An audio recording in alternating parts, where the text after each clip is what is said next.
भानगढ़ का नाम तो आपने सुना ही होगा। दुनिया की मोस्ट हॉन्टेड प्लेसेस की गिनती में भानगढ़ का नाम शुरुआत में ही आता है। लेकिन ये जगह हॉन्टेड कैसे बनी? मेरे कहने का मतलब ये है कि हिस्टोरिकल स्टोरीज तो होंगी ही, लेकिन प्रेजेंट में ऐसी कौन सी घटनाएं घटी हैं जो इसे इतनी हॉन्टेड बनाती हैं? या चलिए हिस्ट्री की ही बात करें तो एक रात में 9000 घर एक साथ एक झटके में खंडर कैसे बन जाते हैं? या फिर सच तो यह है कि यहाँ पर हॉन्टेड जैसा कुछ है ही नहीं। इस जगह को भूतिया बताकर कोई ऐसी बात छुपाई जा रही है हमसे जो हमें पता ही नहीं है। आखिरकार ऐसे बहुत पैरानॉर्मल इन्वेस्टिगेटर्स हैं जो यहाँ पूरी रात ठहर कर आ चुके हैं, उन्हें तो कुछ नहीं हुआ। लेकिन ऐसे भी बहुत लोग हैं जो एक बार अंदर तो गए लेकिन बाहर कभी आए ही नहीं। आज बात करते हैं एक ऐसी जगह के बारे में जहां रात में जाने से कोई एक आदमी नहीं बल्कि भारत सरकार खुद मना करती है। सुनी सुनाई बातों पर नहीं बल्कि प्रैक्टिकल फैक्ट्स पे आज बात करके समझने की कोशिश करते हैं मिस्ट्री भानगढ़ के बारे में।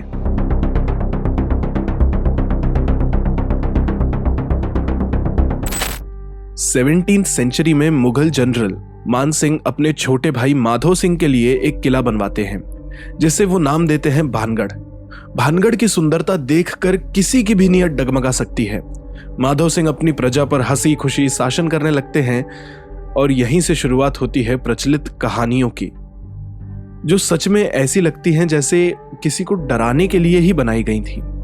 इस किले के पास जो लोकल्स रहते हैं उनका इन कहानियों पर अटूट विश्वास है। कहते हैं एक तांत्रिक भानगढ़ किले के सामने किसी पहाड़ पर रहा करता था।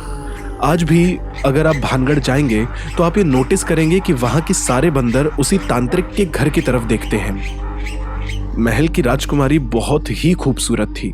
वो जहां भी जाती तांत्रिक उससे बात करने की, उससे मिलने की कोशिश करता रहता था। तांत्रिक ने कड़ी तपस्या से खुद को काला जादू और टोटकों में माहिर बना लिया था।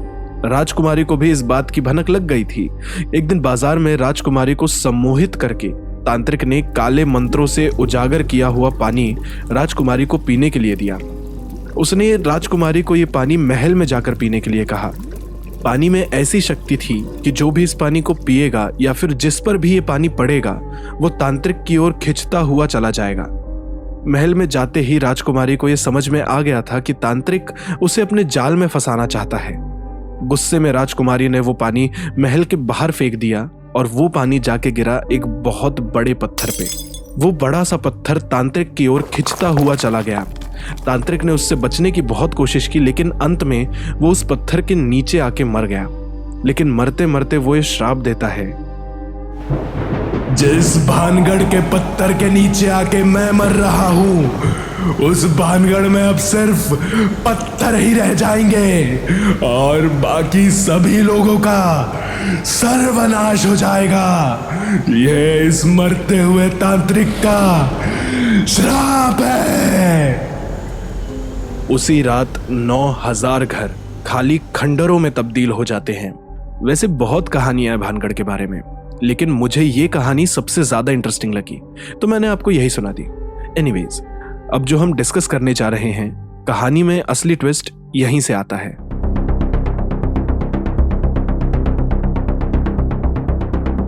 आजकल के लोग, खासकर यूथ, जो भूतों में विश्वास नहीं रखते और पता नहीं कौन सा जज्बा दिखाने के लिए बिना सोचे समझे भानगढ़ में रात को चले जाते हैं और वापस कभी लौट कर नहीं आते। अंदर जाने के बाद बाहर आती है तो सिर्फ उनकी चीखें। जो लोग किसी तरह बचकर बाहर आ जाते हैं उनके एक्सपीरियंसेस सबको हिला कर रख देते हैं। कुछ लोग कहते हैं कि जब वो अंदर थे उन्होंने देखा कि एक आदमी चाबुक लिए पूरे महल में घूम रहा था। महल के एक पर्टिकुलर एरिया में जाने के बाद ऐसा लगता है जैसे कोई आपका गला दबा रहा हो और बिना मारे वो आपके शरीर को महल से बाहर आने ही नहीं देगा। आप सिर्फ तड़पते रह जाते हैं। कई लोगों ने यह दावा किया है कि उन्होंने रात में महल के अंदर बाजार भरते देखा है। उस बाजार में सब कुछ बिकता है लेकिन उस बाजार में आए लोग बहुत पुराने से दिखते हैं। हंसी खुशी वाला माहौल होता है, चहल पहल रहती है और एकदम से सब कुछ गायब हो जाता है और आप अपनी जान बचाने के लिए भागने लग जाते हैं। भानगढ़ का एक सेक्शन नृत्यकाओं की हवेली के नाम से जाना जाता है। कहते हैं यहाँ से नाचने गाने की आवाज भी आती है। लोकल लोगों ने यहाँ से कई बार किसी की चीखने की आवाज सुनी है। लेकिन अब ये कहानियां रैपिड स्पीड में फैल रही थी और यहां जरूरी था कि सच्चाई का पता लगाया जाए।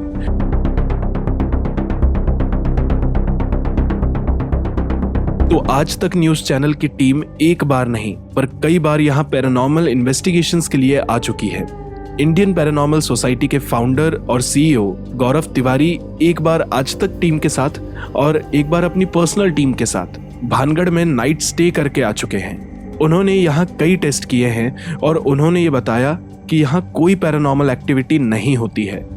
महल के नीचे से एक नदी बहती है और रात की शांति में उसकी आवाज बदल कर आती है। यहीं लोगों को गलतफहमी हो जाती है कि भूत उनसे बात करने की कोशिश कर रहा है। ये महल जिन पत्थरों से बना है उसमें जो मिनरल्स हैं उनसे रेडियो एक्टिव वेव्स प्रोड्यूस होती हैं और कुछ एरिया में वो इतनी ज्यादा होती हैं कि नॉर्मल आदमी का वहां दम घुटने लगता है और इसीलिए उन्हें लगता है कि जैसे उनका कोई गला दबा रहा हो। इतने स्ट्रेसफुल सिचुएशन में हेलुसिनेशन होना एक आम बात है और इसीलिए वो बहुत कुछ सुन और देख पाते हैं। रही बात भारत सरकार की पाबंदियों की कि रात में यहाँ आना मना है, तो उसके पीछे भी ये कारण है कि भानगढ़ सारिस्का टाइगर रिजर्व के एकदम पास में आता है और यहाँ हर रात तेंदुए आते रहते हैं। सांपों का निकलना यहाँ बिल्कुल आम बात है। यहाँ इलेक्ट्रिसिटी नहीं है, फोन में रेंज नहीं रहती, ना ही सीसीटीवी जैसी कोई फैसिलिटी है। तो अगर आप रात में यहाँ फंस जाते हो तो बाहर निकलना बहुत मुश्किल है। आर्कियोलॉजिस्ट कहते हैं कि चांसेस हैं कि भानगढ़ की जमीन के नीचे खजाना भी हो सकता है, इसलिए ये भूतों की कहानियां लोगों को इस जमीन से भी दूर रखती है। यहाँ के वॉचमैन कहते हैं कि वो भानगढ़ पर पिछले 22 सालों से पहरा दे रहे हैं और उन्हें कभी कोई पैरानॉर्मल एक्टिविटी फील नहीं हुई है। चलिए एक पल को मान लेते हैं कि ये सारी बातें सच हैं, लेकिन इस बात को कैसे झुठलाइएगा कि एक रात में भानगढ़ खंडर बन गया था। इसके पीछे भी ये कहा जाता है कि अजबगढ़ के हमले की वजह से भानगढ़ डिस्ट्रॉय हुआ था, लेकिन भानगढ़ ने भी तो अजबगढ़ को डिस्ट्रॉय किया था। अजबगढ़ तो वापस हंसी खुशी अपने पैरों पर आज खड़ा है, लेकिन भानगढ़ ऐसा क्यों नहीं है?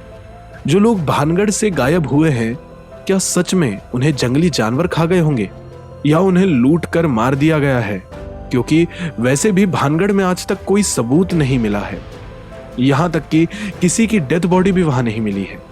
बात एक दो की होती तो मान भी लेते, लेकिन सैकड़ों लोगों ने यहां एक अजीब एनर्जी को फील किया है।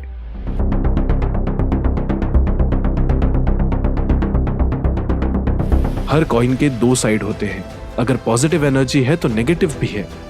लेकिन भानगढ़ अभी भी एक सवाल ही है कि महल के चारों तरफ 7 मंदिर होने के बावजूद वहां के लोगों को इतनी परेशानियां क्यों हो रही हैं? कुछ सवालों के जवाब कभी नहीं मिलते, कुछ मिस्ट्रीज अनसॉल्व्ड ही रह जाती हैं। हम सिर्फ डिबेट करते रह जाते हैं, टेस्ट करते रह जाते हैं और फैक्ट्स किसी खंडर की मिट्टी के नीचे दब जाते हैं। आपको भानगढ़ के बारे में क्या लगता है, हमें कमेंट सेक्शन में जरूर बताइए। सब्सक्राइब कीजिए हमारे चैनल मिस्टर क्यूरियस को। जल्दी लौट रहे हैं और एक मिस्ट्री के साथ।